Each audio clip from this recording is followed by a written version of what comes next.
বাহু তুলে চলো না যাই মধুর বৃন্দাবনে। রাধে রাধে বলে দুটি বাহু তুলে চলো না যাই মধুর বৃন্দাবনে। বাহ বাহ বাহ, এখানটা ভালো, খুব ভালো হচ্ছে, কিন্তু পিছনটা একবারে ফাঁকি দিচ্ছে।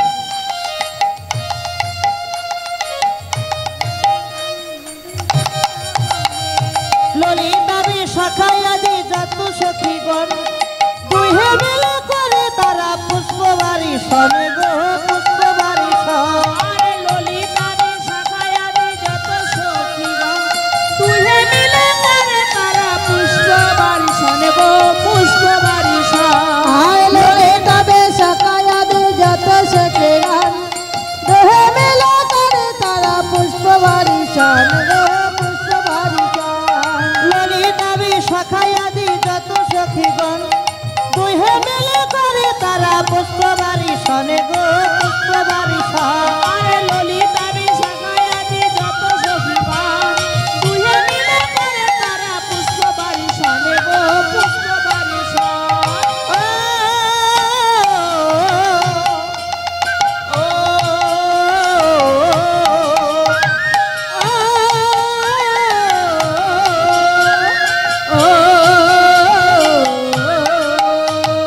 রাধে রাধে বলে দুটি বাহু তুলে চলো না যাই মধুর বৃন্দাবনে। হরি হরি বলে দুটি বাহু তুলে চলো না যাই মধুর বৃন্দাবনে। রাধে রাধে বলে দুটি বাহু তুলে চলো না যাই সবে বৃন্দাবনে। রাধে রাধে বলে দুটি বাহু তুলে চলো না যাই মধুর বৃন্দাবনে। রাধে রাধে বলে দুটি বাহু তুলে চলো না যাই মধুর বৃন্দাবনে। রাধে শ্যাম রাধা রানী কি, রাধে শ্যাম রাধা রানী কি। বাহ, যারা জয় দিয়েছো ভালো, যারা দাওনি তারা আরো ভালো। যারা জয় দিয়েছো খুব ভালো, তারা দাওনি আরো ভালো। তা চলো আর সাধন করি। এখনকার আলোচ্য বিষয় শ্রীমতী রাধারানীর সতীত্ব পরীক্ষা কিংবা কলঙ্ক মোচন।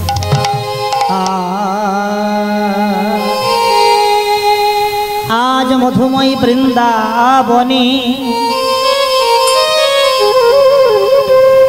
আমাদের বিশ্বভানু রাজ নন্দিনী আজ শ্যামনাগরের কণ্ঠ ধরে বৃন্দাবনে রাধা কুণ্ডের তীর আলো করে উপনীত হইয়াছে। জয় রাধে মা, মন দিয়ে শোনো। রাধারানী ভগবান কৃষ্ণকে বললেন, বধূ বহুদিন ধরে মনে মনে ভাবছি তোমায় আমি দুটো কথা বলবো। ভগবান বলছে, রাই তুমি ভাবছো, তুমি বলছো না কেন? রাধারানী বললেন, বধূ আমি যে তোমাকে কথাটা বলবো আমি বলার সুযোগ পাইনি। বলো রাই তোমার মনের বাসনাটা কি? জানো বধূ, আমার মনের দুঃখ এইটা। কি দুঃখ? না, আমার মনের দুঃখটা হচ্ছে এ জগতে আমি তোমাকে ভালোবাসি বলে, তোমাকে ভালোবাসি বলে সবাই আমাকে কলঙ্কিনী বলে। তোমাকে ভালোবাসি বলে, তোমার নাম করি বলে, তোমার নাম ধরে কাঁদি বলে সবাই কি বলে জানো? ওই যায় কৃষ্ণ কলঙ্কিনী। আচ্ছা বধূ, তোমাকে ভালোবাসলে কি তার জীবনে কলঙ্ক আসে? যদি তুমি বলতে পারো তোমার নামে কলঙ্ক আছে, আজ হতে আমি তোমার নাম আর করব না। ভগবান বললেন, শোনো শোনো রাধে,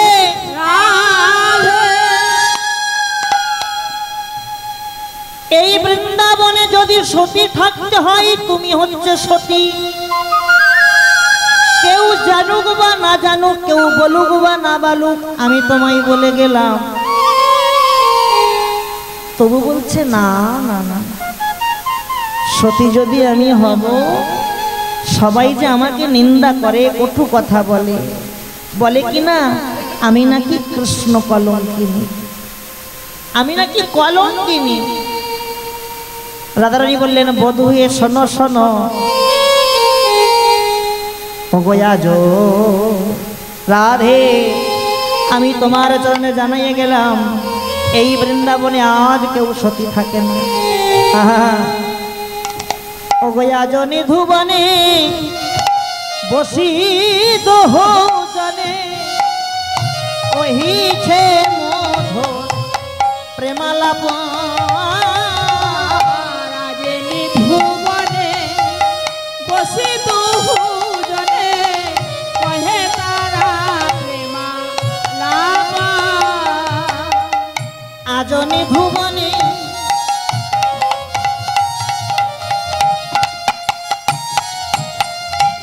বসি দোহজনে, কহে তারা প্রেমালাপ।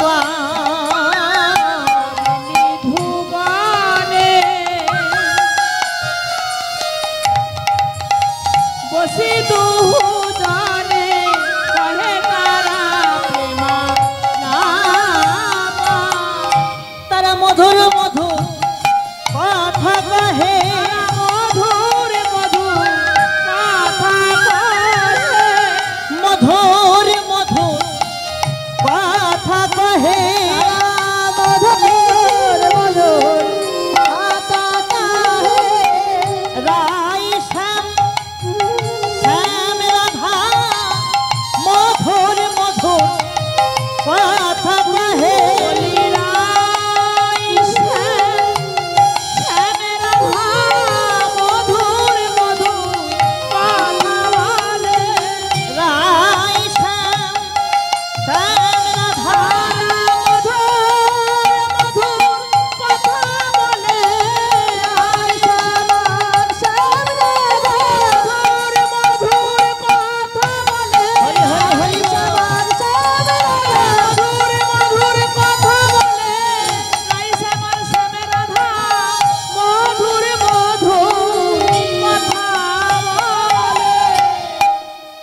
কি বললেন?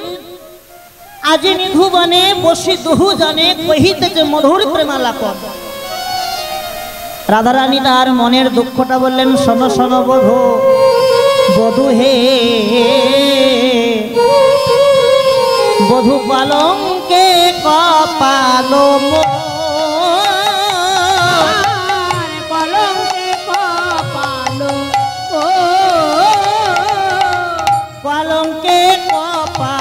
মোর, বধূ হে কলঙ্কে কপালো মোর। শেষ কাল হইতে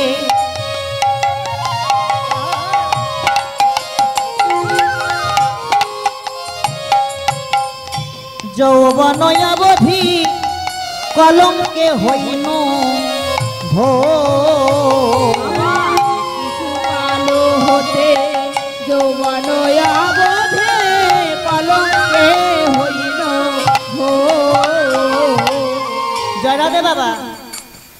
এগুলো প্রত্যেকটি মহাজন পদ। কি বলছে? শিশুকাল হইতে যৌবন অবধি। এখানে পদের পদার্থটা কি? প্রশ্নটা আসছে শিশুকাল। ভগবানের সঙ্গে রাধারানীর কবেকার প্রীতি? আজকের থেকে না, শিশুকাল। একটু খুলে বলি। সত্যযুগে একজন ব্রাহ্মণ ছিলেন, তার নাম সুতপা ব্রাহ্মণ। ওই সুতপা ব্রাহ্মণ 7 জন্ম তপস্যা করলেন ক্ষীরদের কুলে বসে। কার নামে?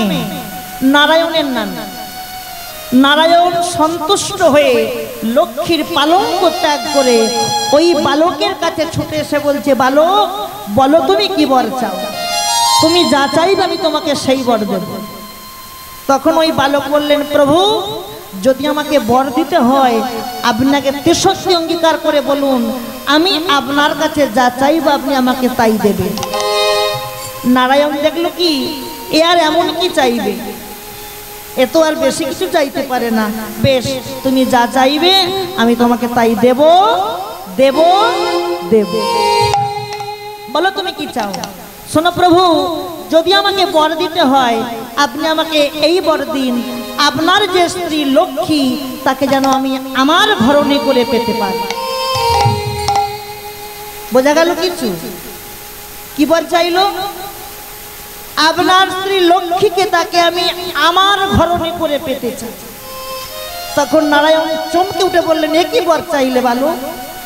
লক্ষ্মী আমার স্ত্রী, সে জগতের মা, তোমারও মা, আর তুমি কিনা সেই মাকে তোমার ঘরণী করবে? আচ্ছা বেশ, যেহেতু তোমাকে আমি কথা দিয়েছি, তেসত্য করেছি, তোমাকে আমি সেই বর দেব। তবে আমারও একটি কথা, কি? আমি তোমাকে সেই বর দেব, কিন্তু তুমি হবে চারমুখ ঘোষের পুত্র আয়ান ঘোষ। তোমার মায়ের নাম হবে জটিলা, তোমার দিদির নাম হবে কুটিলা, তুমি হবে নপুংসক, তোমার কোনো পুরুষত্ব থাকবে না। এই বর দিয়ে নারায়ণ চলে আসলেন লক্ষ্মীর কাছে, এসে বলছে, লক্ষ্মী, ও লক্ষ্মী, আগত যুগে তুমি আর আমার থাকবে না, তুমি ওই চলে যাবে ওই বালকের ঘরণী হয়ে। তখন লক্ষ্মী বলছে, প্রভু আমি যেতে পারি একটা শর্তে। নারায়ণ বললেন, তোমারও শর্ত? বলছে হ্যাঁ। কি শর্ত বলো? প্রভু, আমি যখন জন্মগ্রহণ করব, জন্মগ্রহণ করে আমি অন্ধ হয়ে জন্ম নেব, যতদিন না আমি আগে তোমার চাঁদ বদনটা দর্শন করতে পারি ততদিন আমি নয়ন মেলে তাকাবো। বেশ, তাই হবে। আজকে চলে এলো সেই দিন। রানী কীর্তিদার একটা কন্যা সন্তান হয়েছে, সেই কন্যা অন্ধ হয়ে জন্মেছে গো। এই কীর্তিদার সইয়ের নাম হচ্ছে যশোমতী। যশোমতী মনে মনে ভাবছে কি, বহুদিন কষ্ট করে আমার সইয়ের একটা মেয়ে হয়েছে, আমি ওই মেয়েটাকে দেখতে যেতে হবে। ভালো করে যখন সেজে গুজেছে সইয়ের মেয়েকে দেখতে যাবে বলে, এমতো সময় ছোট্ট গোপাল সেও বলছে কি, ও মা, ও মা, আমিও তোমার সঙ্গে যাব। যশোমতী বললেন, না না বাবা, সুতিকা ঘরের সবাইকে প্রবেশ করতে যেতে না। ভগবান রূপী গোপাল বলছে, মা তুমি যদি আমাকে না নিয়ে যাও লীলা যে সম্পূর্ণ হবে না। যে কোনো প্রকারে আমি তোমার সঙ্গে গিয়ে ওই রাধারানীর মনোবাসনা পূর্ণ করব। কিন্তু হায় হায়, মা বলে না, ছেলে বলে হ্যাঁ। তখন গোপাল বলছে, শোনো শোনো মা, তুমি যদি আমাকে না নিয়ে যাও কি হবে জানো মা? তুমি যাবে আর আসবে তুমি বাড়ি ফিরে, তুমি এসে কি দেখবে জানো মা? শোনো শোনো, দেখো কেমন গোপাল, দেখ কেমন সন্তান, দেখো মাকে ভয় দেখাচ্ছে। ও মা, তুমি যদি আমাকে না করলে নাও না, তুমি এসে কি দেখবে জানো? শোনো বলি মা, তুমি যদি না নাও কোলে,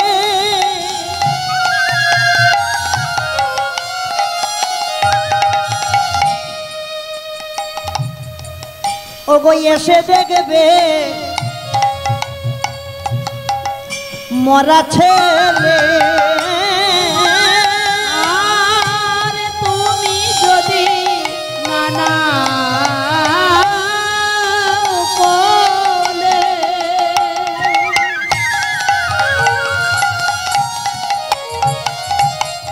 মাগো এসে দেখবে মরা ছেলে। তোমার গোপাল ভাসে যমুনার ওই জলে,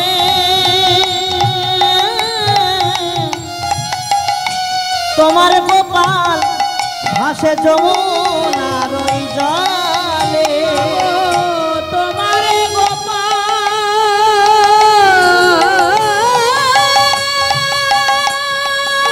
হরি হরি হরি বল।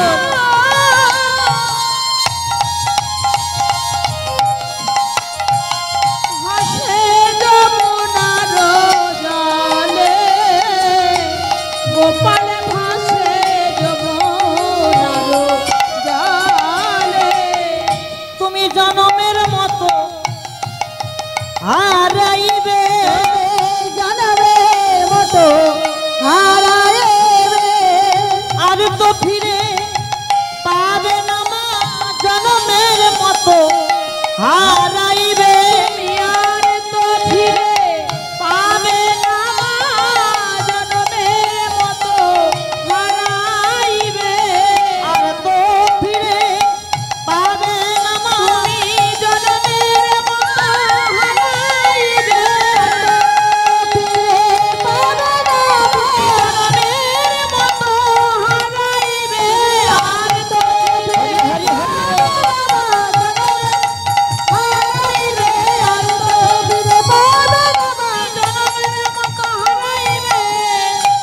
তো ফিরে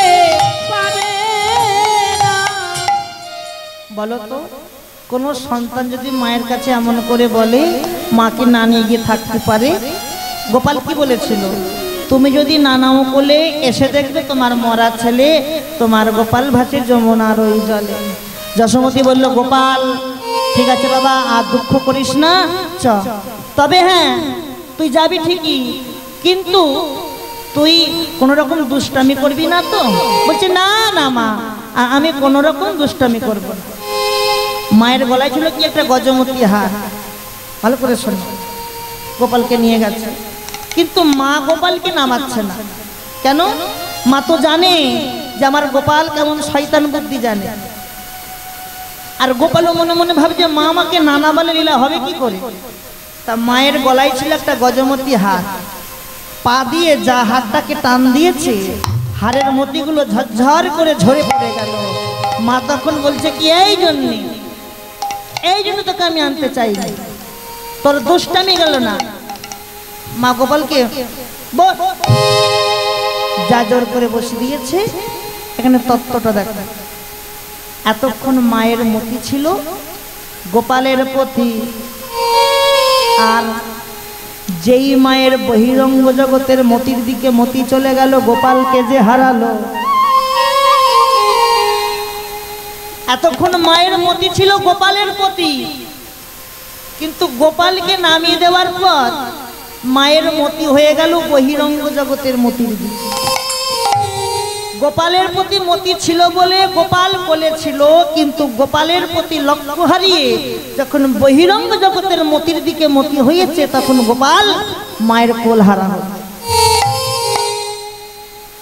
এবারে ছোট্ট গোপাল মতি গুড়াতে গুড়াতে দরজা খোলা ছিল, সেই রাধারানীর বুকের উপর উঠে বলছে, ওগো রাধে, একবার নয়ন মেলে দেখো রাধে, আমি সেই প্রতিশ্রুতির কথা আজ মনে করে তোমার কাছে ছুটে এসেছি। যেই তাকিয়েছে উভয়ের নয়নে নয়নে মিলন হয়েছে। বৈষ্ণব কবি বললেন, রাধারানীর সঙ্গে আজকের প্রীতি না, শিশুকাল থেকে প্রীতি। শিশুকাল হইতে যৌবন অবধি কলঙ্কে হইল ভো, শিশুকাল হতে যৌবন অবধি কলঙ্কে হইল ভো। রাধারানী বললেন, বধূ হে,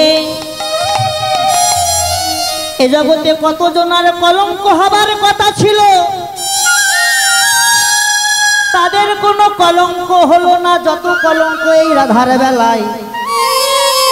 ভগবান খুশি খুশি প্রশ্ন করছে, রাই আর কার কলঙ্ক হবার কথা ছিল? কেন প্রভু বলো তো মা, পরশুদিন কার পূজা?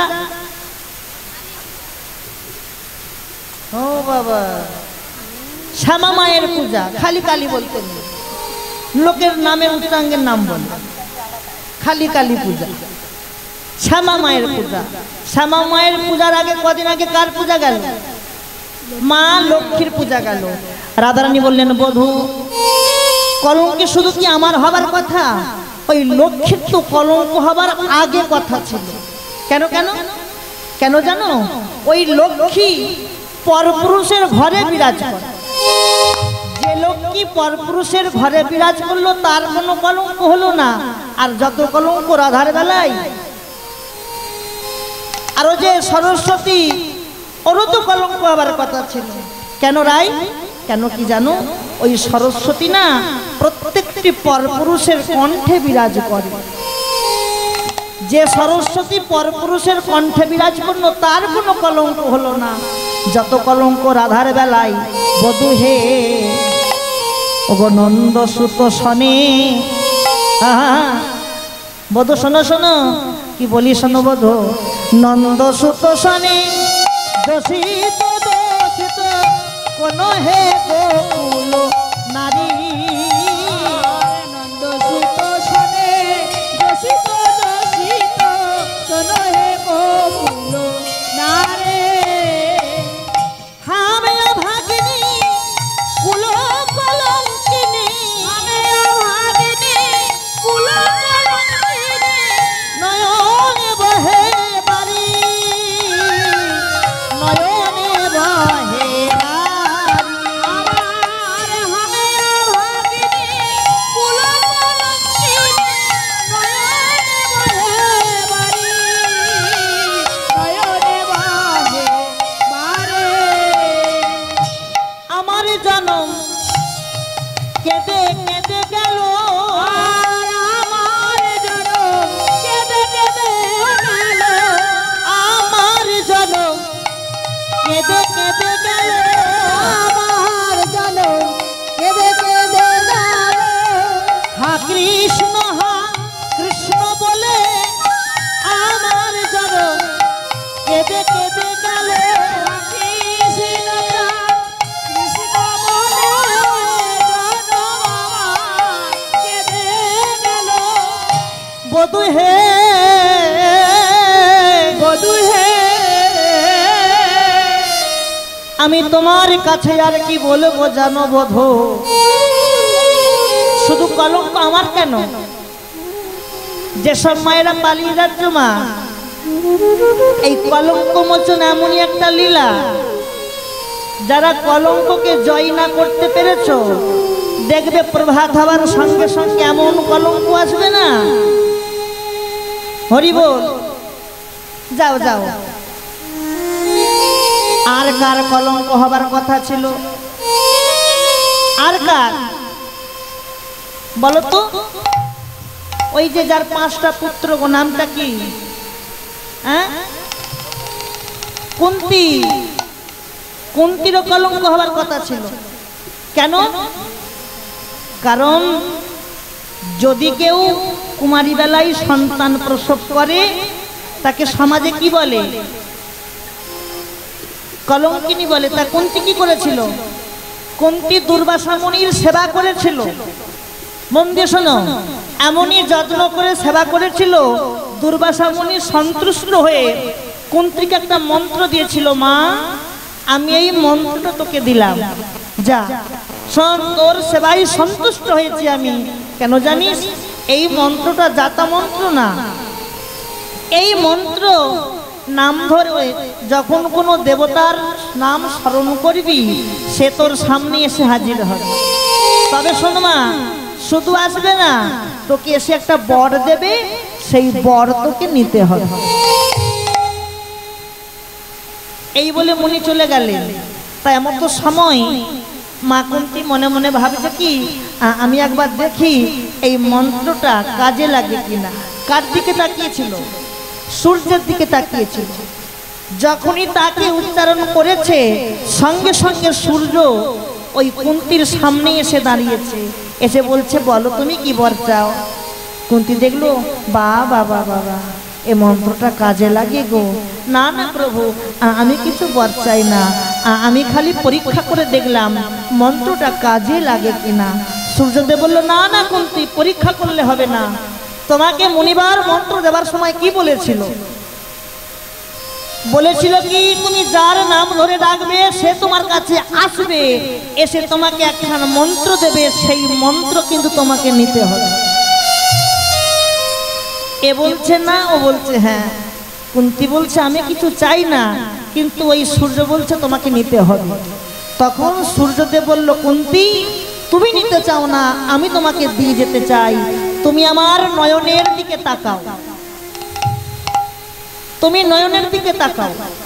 যেই কুন্তী নয়নের দিকে তাকিয়েছে সূর্যদেবের, উভয়ের নয়নের মিলনের ঔরসে, উভয়ের নয়ন উভয়ের নয়নের মিলনের ঔরসে কুন্তির কর্ণ হতে কর্ণের জন্ম হল। কুন্তির কর্ণ থেকে কর্ণের জন্ম হলো। তার রাধারানী বললেন, বধূ ও বধূ, যে কুন্তি কুমারী বেলায় সন্তান দিয়ে গেল, জগতে তার কোনো কলঙ্ক হলো না। আর আমি তোমাকে ভালোবাসি বলে আমার এত কলঙ্ক আর যে সহে না গো, আর যে সহে না। কি আর বলবো তোমাকে বধূ, মাঝে মাঝে ভাবি এ জন্মটা আর রাখবো না, জন্মটা ভাসাইয়ে দেব। শুধু জন্ম কেন, আমি যে ঘরে থাকি আমার ওই শাশুড়ি ননদি, নামটা কি গো, জটিলা কুটিলা, ওরাও যে একটু কৃষ্ণ বলে কাঁদতে দেয় না। আমি কাঁদি, কৃষ্ণ বলে কাঁদি। কেমন করে কাঁদি জানো? আচ্ছা বলো তোমা, জটিলা কুটিলা ভালো না খারাপ? ভালো যদি হবে আমাদের রাইকে এত কষ্ট দেয় কেন? কেন কৃষ্ণ বলে কাঁদতে দেয় না? তারা তো জানে লক্ষ্মী প্রতিমার মতন বধূ পেয়েছি। সেই বৌমা যখন যমুনায় জল আনতে যায়, সেই বৌমা যমুনায় যাবার কালে ভগবান কৃষ্ণের সঙ্গে ওই যমুনার তীরে মিলন করে। সেই মিলন